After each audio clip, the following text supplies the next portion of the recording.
mọ́mọ́ wa a dúpẹ́ pé ìjọba àpapọ̀ àwọn náà ti gbà wípé kí àwọn tewétegbò àwọn tó jẹ́ tìbílẹ̀ wípé tí wọ́n bá mọ̀ ń pa tí wọ́n bá mọ ọ̀nà àbáyọ sí àrùn kòró yìí wípé kí wọ́n yọjú. mọ́mọ́ òjẹ́ yìí náà ní oògùn tó wípé tí kòró bá mú yàn COVID-19 tó bá mú yàn tó pé tó bá lò wípé ara rẹ̀ ó dẹ̀ yá sẹ́yìn náà ní mọ̀mọ́. ẹ ṣeun àdúrà ó gbà ó ṣe é rí oògùn yìí kòró yìí tí ó wáyé lágbára lọ́wọ́ Ọlọ́run a ti ṣe research ẹ̀ a ti ṣe àyẹ̀wò rẹ̀ a ti gbé e wò níbi tewétegbò a ti rí wípé oògùn rẹ̀ wà pẹ̀lú àṣẹ Ọlọ́run oògùn rẹ̀ wà tí ò ní sí ẹni yẹn mọ́. ọ̀dà ẹ ṣeun mọ̀mọ́ wa ọ̀rọ̀ rẹ̀ ti gbọ́ látẹnu mọ̀mọ́ wa yẹn mọ̀mọ́ ti sọ wípé oògùn rẹ̀ ṣe kí ni oògùn rẹ̀ wà gbogbo èyí tẹ́ ń pè mí tẹ́ ń pè ẹ dákun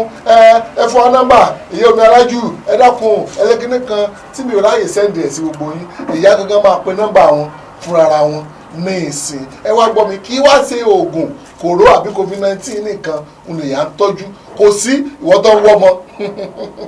arẹmọ nìyá wẹ́ ẹnu oníkàn láti ń gbọ́ pọ̀n mọ́mọ́ wa ẹ bá wa sọ fóònù nọ́mbà yín and then kí ni nǹkan míì yàtọ̀ sí oògùn kòró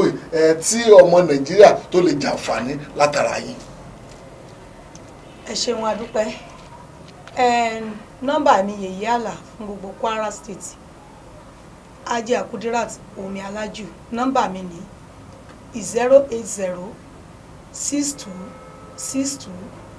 08062624749 ẹ bá mi pè lẹ́ẹ̀kan sí mọ̀mọ́. 08062624749. ó dà ẹ ṣeun mọ̀mọ́ wa ẹ bá a dúpẹ́ lọ́wọ́ ìjọba àpapọ̀ tó fi àyè lẹ̀ fún ẹ̀yin tewétegbò wípé kẹ́ wá ojútùú sí n tó ṣẹlẹ̀ lórílẹ̀ Nàìjíríà. ẹ ṣeun atọ́kùn ìjọba àpapọ̀ tá a bá ń sọ̀rọ̀ nípa ìjọba gbogbo wa pátá ní ìjọba ṣùgbọ́n Ọlọ́run fi àwọn kan ṣe adarí bàbá wa tó ń darí gbogbo wa báyìí lénìí Ọlọ́run ò ní dètòrú mọ́ wọn lọ́wọ́ yóò mọjúṣe fún wọn àwa oníṣègùn ìbílẹ̀ ọwọ́ yẹpẹrẹ náà fi mú tẹ́lẹ̀ ṣùgbọ́n nísìnyí kán bá wa ṣe dáadáa kán gba eléyìíṣègùn ìbílẹ̀ kán gbà láàyè ká torí pé òun náà ní tiwa ìtìjú ni fún wa tí wọ́n bá ń sọ yí pé kí wọ́n lọ mọ́ gbé àìsàn kan lọ sí òkè òkun kí wọ́n tó rí tọ́jú èmi ti máa ń sọ tẹ́lẹ̀ kí ìjọba àpapọ̀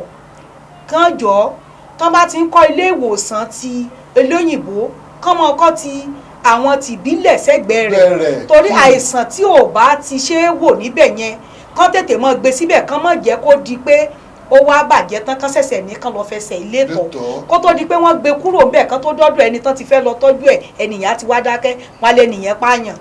kò yẹ kó rí bẹ́ẹ̀ tiwantiwa ó yẹ ká jẹ́ kí nǹkan tiwa kó jọ wá lójú àwọn tó ń lọ sí òkèèrè náà ewé àtegbò tán ń lò níbẹ̀ ọ̀pọ̀lọpọ̀ ọ̀dọ́ wa ń bí náà ni wọ́n ti ń mú ẹ jẹ́ ká mọ nǹkan tá à ń ṣe mo kí olórí wa pátápátá pírẹsidẹ́ǹtì wa tó ètò ò ní dàrú mọ́ wọn lọ́wọ́ o ìjọba tí wọ́n ń tò lọ́wọ́lọ́wọ́ Ọlọ́run á bá wọn tò ó àwọn onílẹ̀ ó bá wọn tò ó gbogbo ibi tán bá ń darí wa sí yóò mọ̀ jẹ́ bí rere o Ọlọ́run ní pàtàkì náà ni pé kọ́lọ́run mọ́ dètò mọ́ wọn lọ́wọ́ kọ́lọ́run jẹ́ kí wọ́n rí tò àwọn oníṣègùn ìbílẹ̀ náà gbogbo wa pátá nǹkan tá a bá mọ̀ ká sọ pé a mọ̀ ọ́n tí wọn ò bá mọ̀ ká mọ̀ sọ pé àwọn mọ̀ ọ́n torí pé òpùrọ́ ò jẹ́ ká mọ ẹni tí ń sọ òtítọ́ so nǹkan tó bá yé wa ká sọ pé ó yé wa èyí tí ò bá yé wa ká sọ pé a mọ̀ nípa ẹ̀ ká mọ̀ wo tó wó tí ń tán ni so Ọlọ́run Elédùmarè àwọn tí ẹ wà nílé iṣẹ́ nígbà tí iléeṣẹ́ yín ò ní jóná gbẹ̀yìn tẹ́ ẹ ṣe tí ètò yìí fi bọ́ sí kò ní jóná orúkọ mi lẹ́ẹ̀kan sí ni Yèyé Àlà fún gbogbo Kwara State lápapọ̀. ọ̀dà ẹ ṣeun mọ̀mọ́ wa ká tó máa lọ torí àwọn èèyàn ti máa wò pé Kẹ́hìndé Abíọ́dún sí ìyá ò ní fún wa ní ewé kan ní kìnní kan mọ́mọ́ ẹ fún mi ní àgbo kan jẹ̀dí ìgbà tí mo ní jẹ̀dí ṣe mí pé ọ̀pẹ́ ẹ̀yìn ẹ fún mi wá ní pé kí n lò mú dẹ̀ ní kó ṣe kí ni ara mi lè ju tàná lọ mọ́mọ́ ẹ fún gbogbo ọmọ Nàìjíríà ẹ kọ́ ọmọ Nàìjíríà jàǹfààní ẹ̀yin náà mọ̀mọ́ ẹ bá wa sọ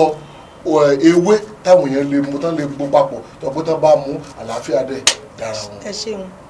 àdúrà wo gbà àní dààmú ẹ rí i pé lọ́jọ́ kìíní tí mo wá mo júwèé ewé kan ṣùgbọ́n mo rí i pé ọ̀pọ̀lọpọ̀ ò mọ̀ wọn ò lè mọ̀ wọn ò ti lè gẹ́ẹ̀tì ẹ̀ dáadáa ṣùgbọ́n eléyìí tí màá fún wọn nísìnyí yóò jẹ́ nǹkan tí wọ́n á gẹ́ẹ̀tì ṣe rí ewé tí wọ́n pè ní ewé ewúro kò séèyàn tí ò dá mọ̀. ewé ewúro bẹ́ẹ̀ ni ṣé ewúro lé àbí ewúro oko. ewúro oko ni dìmédìmé ewúro míì wà tó yẹ pé tẹ bá gbó adé ni ó fi kóró ṣé ń gbọ́ mi ewé ewúro oko ẹ lọ gbó ẹ fi pọ̀ mọ́ efinrin efinrin gidi ẹ gbó méjèèjì papọ̀ tẹ bá mú ẹ wo bí sísítẹ́ẹ̀mù ara yín ṣe máa rí tẹ bá lò ó jẹ́ nǹkan tó dáa ẹ lè fi iyọ̀ díẹ̀ sí i tẹ bá lò ó dáa púpọ̀ ó kéré níye o ó sì dàbí pé kò jọjú ẹ lọ lò ó wò ó ń da ó wúlò jẹ́ nǹkan tó wúlò fún ara gidi gan bí èèyàn bá ń tọ́jú ní àbí èèyàn ṣe nǹkan míì ní wẹ́rì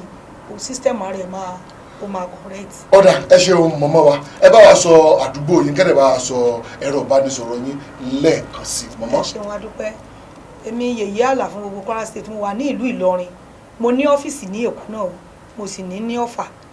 ìyẹn tẹ́ ẹ bá fẹ́ rí mi mo wà ní ìlú Ìlọrin ní Profile Hotel ẹgbẹ́ Profile Hotel ni mo wà ní Òṣèré ní Odò Ẹ̀fọ́ ní ìlú Ìlọrin ibẹ̀ ni mo wà ní Kwara State ibẹ̀ ní headquarter wa wà ṣùgbọ́n mo ní branch lẹ́kọ̀ọ́ mo sì ní branch ní Ọ̀fà náà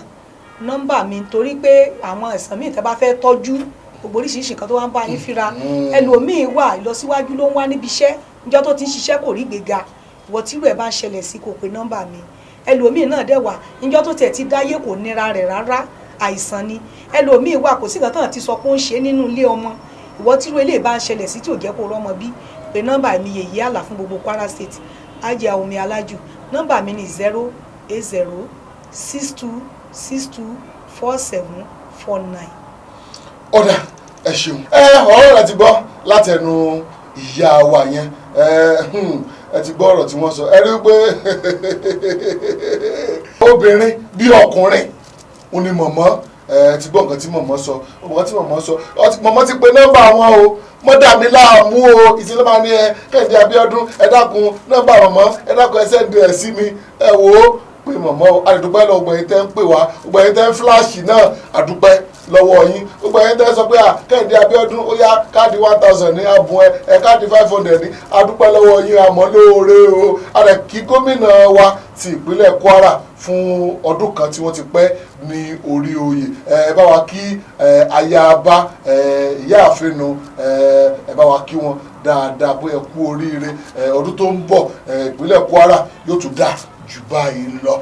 ẹ dákun ìpínlẹ̀ Kwara òun dà dùgbọ́n ẹ síjú àánú wò wá ní yẹ́pọ̀ọ̀tì níbi ìyànà olódó ọ̀nà wa ẹ dákun ẹ bá wa ṣe ẹ dákun ẹ bá wa ṣe àdúgbò tèmi gángan nu ẹ dákun ẹ bá wa ṣe àníbi transformer àníbi omi ẹ dákun ẹ bá wa ṣe tẹ́ ẹ bá ti ń wo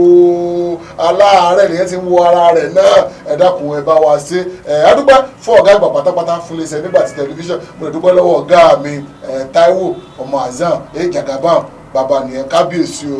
kábíyèsí tiwa nìyẹn ẹ ṣé àdúpẹ́ orúkọ tèmi ò yí padà Kẹ́hìndé Abíọ́dún Philip ní orúkọ tèmi bẹ́ẹ̀ fẹ́ pè mí nọ́mbà tó ń lọ ní abẹ́ yẹn òun náà ní kẹ́ máa pè àbí 080 35 37 42 00 ó